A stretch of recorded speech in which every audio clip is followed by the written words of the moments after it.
안녕하세요. 방과후 수학입니다. 이번 시간에는 정비례 관계에 대해서 살펴보려고 합니다.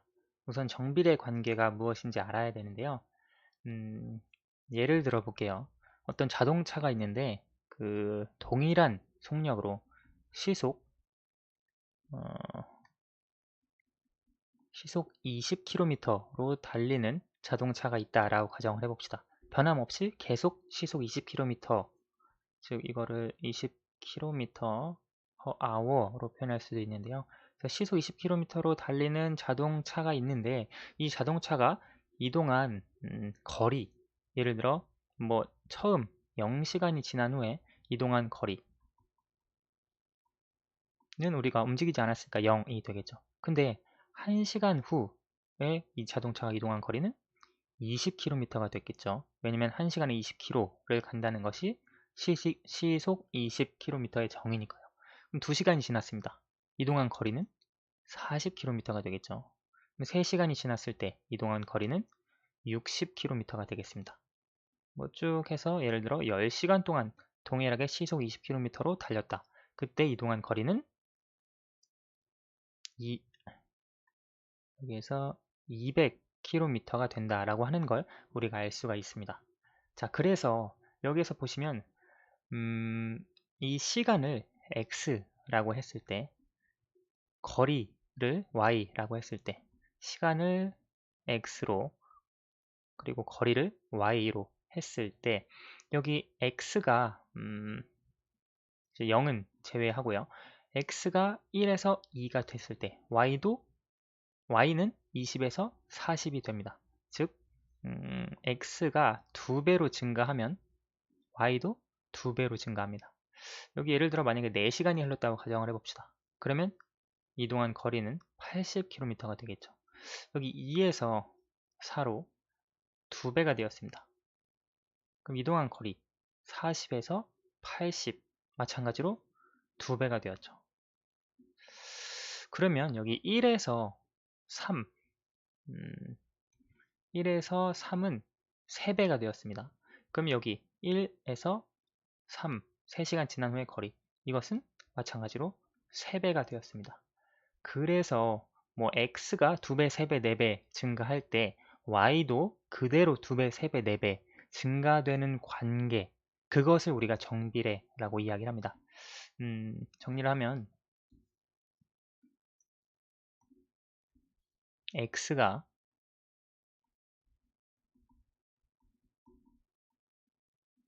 2배, 3배, 4배 계속해서 증가할 때 변수 y도 2배, 3배, 4배 증가함에 따라 변수 y도 동일하게 2배, 3배, 4배 증가하는 관계 이것을 우리가 정비례 관계라고 합니다. 이건 우리가 쉽게 찾아볼 수 있는데요. 예를 들어 어, 떡볶이의 개수를 1개라고 했을 때 그때의 가격을 300원이라고 해봅시다. 떡볶이 2개의 가격은 600원이겠죠. 3개의 가격은 900원일 겁니다. 4개의 가격은 1200원일 거고요. 5개의 가격은 1500원일 거예요. 여기 보시면 떡볶이가 2배 늘어났습니다. 가격은 2배가 되었죠. 떡볶이가 1에서 3배 늘어났습니다. 가격은 300에서 900으로 3배가 되었습니다. 떡볶이가 4배 늘어났을 때 가격은 300에서 1200으로 4배가 되었습니다. 그래서 이와 같은 관계를 우리가 정비례 관계라고 정의한다. 이해할 수 있습니다. 그러면 우리가 이것을 가지고 하나의 식을 만들 수 있는데요. 예를 들어 보시면 지금 이 경우를 한번 생각을 해볼게요. 시간이 1일 때 거리는 20이었습니다. 시간이 2이면 거리는 40이고요. 시간이 3이면 거리가 60이에요. 그러면 우리가 이것을 가지고 식을 만들어 볼 수 있는데 거리는 사실 여러분 알고 있는 공식이 시간 곱하기 속력이죠. 그러면 여기 이 거리를 조금 자세히 쓰면 이 거리를 시간 곱하기 속력으로 쓸 수 있다고 했으니까 시간은 1시간 지났고요. 속력은 여기 20km입니다. 그래서 1 곱하기 20으로 표현할 수 있고요. 이것은 시간이 2시간 지났네요. 그래서 2 곱하기 속력은 20으로 똑같으니까 2 곱하기 20은 40. 마찬가지로 표현할 수 있네요. 그럼 이것은 3시간 지났으니까 속력은 20 그대로 60으로 표현할 수 있고요. 여기 200은 아까 10시간 지났을 때였죠. 그러면 이 공식에 따라서 시간 곱하기 속력, 그래서 200이 나온다는 것을 알 수가 있네요. 아, 그러면 우리가 여기서 구할 수 있는 것, x와 y의 관계식을 찾아줄 수 있는데, 이제 관계식이라고 하는 건 어떤 관계에 있는지 식으로 나타내는 겁니다. 여기 보시면 여러분 x가 1인데 y는 1 곱하기 20이죠. x가 2인데 y는 2 곱하기 20입니다. x가 3일 때 y는 3 곱하기 20이고요. x가 10일 때 y는 10 곱하기 20입니다. 아, 그래서 우리가 내릴 수 있는 결론은 y는, 즉 거리는 여기 속력 곱하기 x라고 하는 것을 알 수 있습니다. 왜냐면 여기 지금 설명한 것처럼 1일 때 1 곱하기 20, 2일 때 2 곱하기 20, 3일 때 3 곱하기 20, 10일 때 10 곱하기 20. 그래서 여기 그 x의 변수에다가 변하지 않는 속력을 곱해준 값이 됩니다. 그래서 속력 곱하기 시간이라고 하는 변수가 되겠죠. 사실 이것은 당연한 결론입니다. 왜냐면 y가 지금 거리죠. 그리고 20은 속력입니다. 그리고 x는 시간이에요. 우리가 이 공식을 따라서 봤을 때 거리는 시간 곱하기 속력 혹은 속력 곱하기 시간으로 표현할 수 있기 때문에 이와 같은 식이 나오는 것은 당연한 결론입니다. 그래서 우리가 그 정비례 관계에 있는 식을 이와 같은 식으로 표현을 해줄 수가 있는데요. 여기서 우리가 내릴 수 있는 결론, 여기 떡볶이 가격도 마찬가지예요.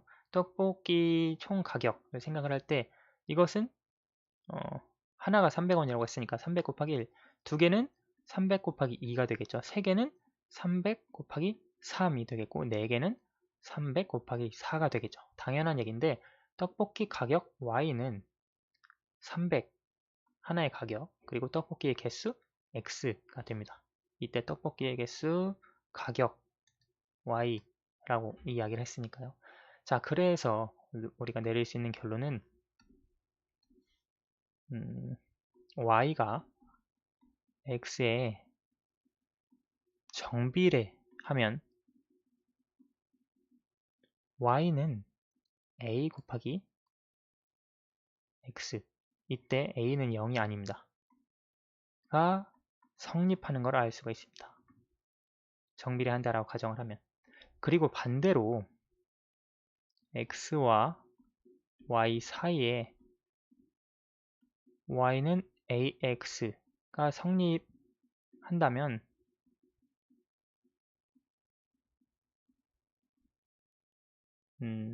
y는 x에 정비례한다는 결론을 내릴 수 있습니다. 다시 정리를 하면 y가 x에 정비례한다. 그러면 y는 ax라고 하는 식을 우리가 만들어 줄 수 있습니다. 반대로 x와 y 사이에 y는 ax다 라고 하는 식이 성립한다면 y는 x에 정비례하는 겁니다. 이것을 보면 y가 x에 정비례하면 y는 ax라고 하는 관계식이 성립을 하고요. 반대로 y는 ax라고 하는 관계식이 성립을 하면 y가 x에 정비례하는 관계, 상호 관계인 것을 우리가 이해를 해 줄 수 있습니다. 그래서 정비례 관계는 이와 같이 어렵지 않게 이해를 해 줄 수 있는데요. 그럼 이와 같은 y는 ax는 정비례다 라고 하는 조건을 가지고 여러 가지 문제가 제시가 될 수 있는데요. 만약에 y가 x에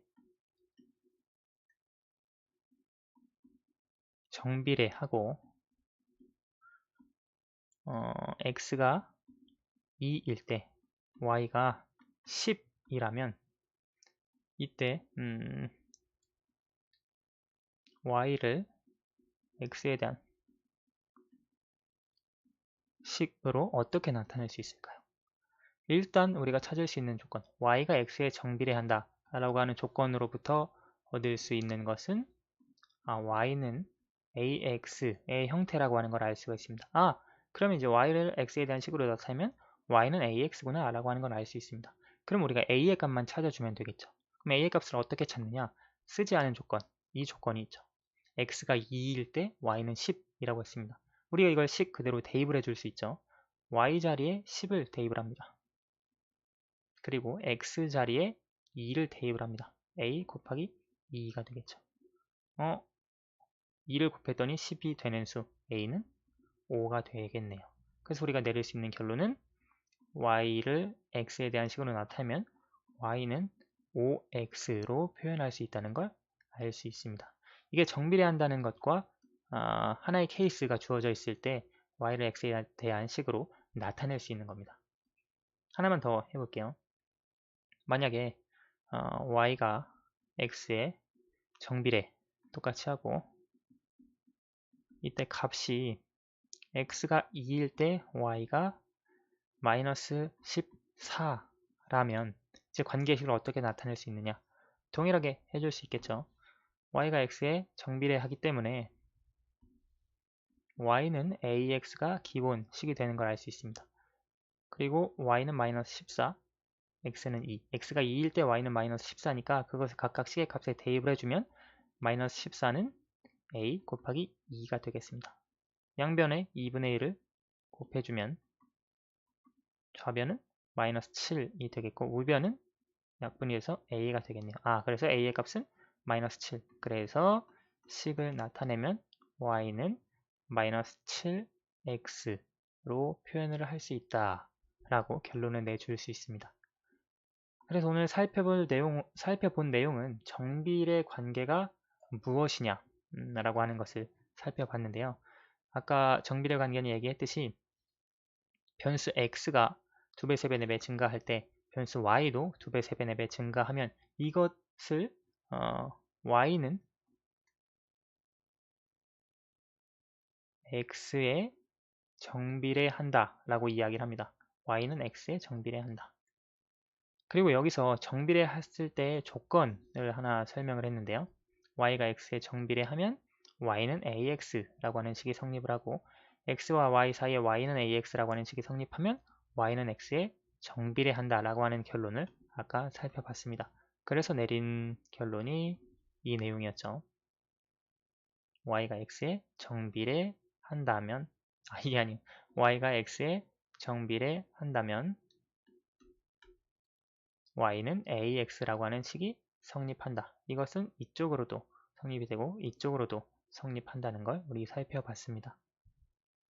네, 오늘은 정비례 관계에 대해서 살펴봤고요. 여기까지 하도록 하겠습니다. 감사합니다.